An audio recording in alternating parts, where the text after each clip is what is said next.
তৃণমূলের কর্মী সভা থেকে বিরোধী বিজেপিকে চাচা ছোলা আক্রমণ মুফতি আব্দুল মতিনের।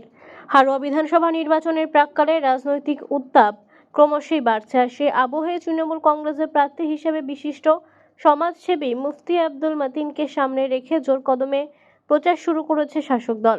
হারোয়া বিধানসভার গোপালপুর ২ নং গ্রাম পঞ্চায়েতের আমতা বাজারে আয়োজিত এক কর্মী সভা থেকেই তীব্র আক্রমণ শানান তিনি। কর্মী সভায় বক্তব্য রাখতে গিয়ে মাতিন বলেন, সাধারণ মানুষের উন্নয়নই তার একমাত্র লক্ষ্য। দীর্ঘদিন ধরে এলাকার পড়ুয়াদের পাশে থেকে কাজ করার অভিজ্ঞতার কথা তিনি তুলে ধরেন।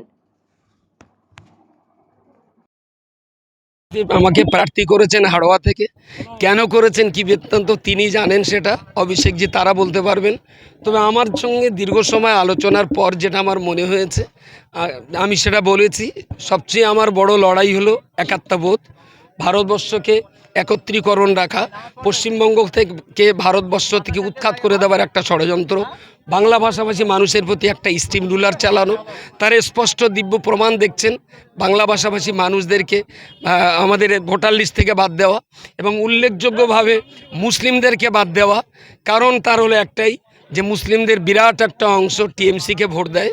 সুতরাং মুসলিমদেরকে হারাতে পারলেই, মুসলিমদেরকে বাদ দিতে পারলে টিএমসিকে হারানো সহজ হবে। সেই জন্যই তারা এই সর্বনাশগুলো করছে। আমার যে উদ্দেশ্যে রাজনীতিতে আসা, বাংলার অস্তিত্ব টিকিয়ে রাখা, বাঙালি জাতির জাতীয় সত্তাকে টিকিয়ে রাখা, দেশের একাত্মবোধটাকে বাঁচিয়ে রাখা। মমতা ব্যানার্জি কী উদ্দেশ্যে এনেছেন তিনি জানেন।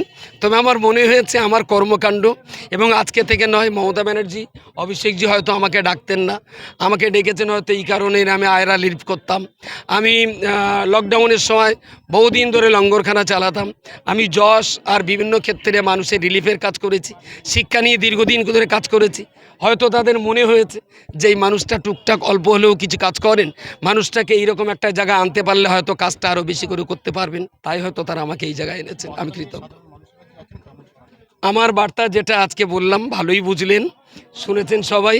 মানুষের কাছে যে অসম্ভব রকমের সাড়া পেয়েছি, তার জন্য আমি তাদের কাছে কৃতজ্ঞ। এদেশের হিন্দু, মুসলমান, শিখ, ইসাই তারা আমাকে ঠিক মুসলমানের চোখে দেখে না, তারা আমাকে একটা ভালো মানুষের চোখে দেখেছে, তার জন্য আমি তাদের কাছে কৃতজ্ঞ। কারণ যেমন মুসলমানরা আমার কাছে আসে, হিন্দু সম্প্রদায়ের মানুষ তারাও আমার কাছে আসছেন, তাতে আমি খুব সন্তুষ্ট খুশি। মুফতি আব্দুল মতিন সাহেব বিশিষ্ট চিন্তাবিদ, শিক্ষাকর্মী এবং সমাজকর্মীও বটে।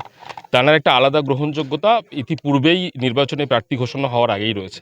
সেই জন্য মানুষের এই ঢল দেখেছেন, যেটা আমরাও একটা কর্মী সভাকে জনসভায় পরিণত হবে কল্পনা করিনি। এটা মমতা ব্যানার্জি এবং অভিষেক ব্যানার্জি একটা খুব ভালো চুজ বলবো। এটা শুধু হাড়োয়ায় নয়, সারা বাংলা জুড়ে একটা পজিটিভ এফেক্ট দেবে এবং তৃণমূল কংগ্রেস ব্যাপক মার্জিনে জিতবে। সম্প্রীতির বাংলাকে যারা অশান্ত করতে চাইছে, বাংলা বিরোধীরা, তাদের বিরুদ্ধে আজকে মতিন সাহেবও বললেন যে সম্প্রীতির বাংলা তৈরি করতে হবে, যেটাই ভারতবর্ষের উন্নয়নের মূল ভিত্তি, বৈচিত্র্যের মধ্যে মিলন। সেই কথায় আমাদের জননেত্রী মমতা ব্যানার্জি বলেন, অভিষেক ব্যানার্জি বলেন।